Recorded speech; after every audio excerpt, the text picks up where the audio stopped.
So what's up guys, papunta tayo ng Taguluan kasi birthday ng barkada nating si Jillian. Sama natin ang kaibigan kong si Pare. Ano ba tong channel niya? So sa kanyang Airblade, ano ba ito na Airblade niya? So ito po yung seaside na tawag dito, diversion road, coastal road ng hapon, no? So it's 6:12 in the evening na. So medyo may araw pa, hindi katawag dito, hindi pa madilim, no? So wala pa nag-on yung mga lights nila. So kanina guys, pag-uusapan natin kanina lang. So may nadisgrasya doon sa Price Plaza. Doon sa ano tawag dito?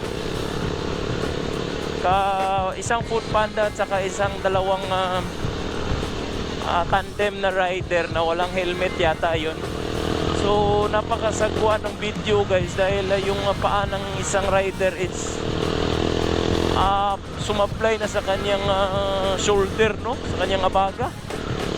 Ang ina talaga, ano kayang nangyari doon? Napakalakas ba nung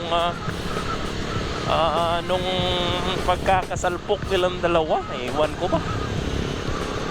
So guys, doble ingat talaga kayo tayo guys, kahit na lunchtime nga yun na. Lunchtime ba yun?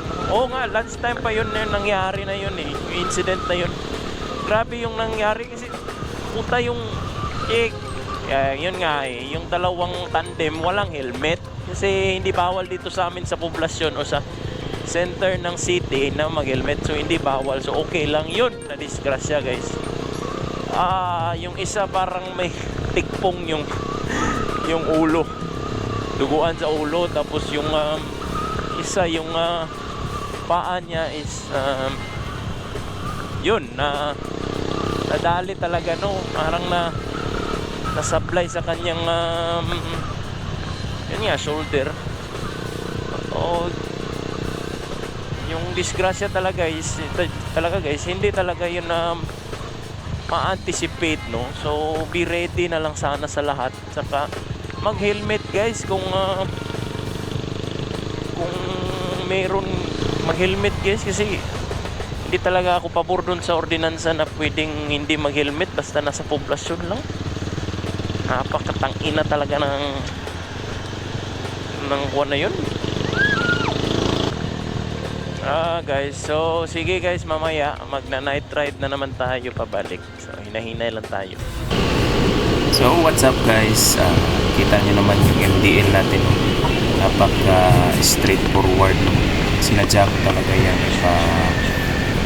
ipa-straight ka-linear ng high beam kasi hindi ko naman yan parating gagamitin.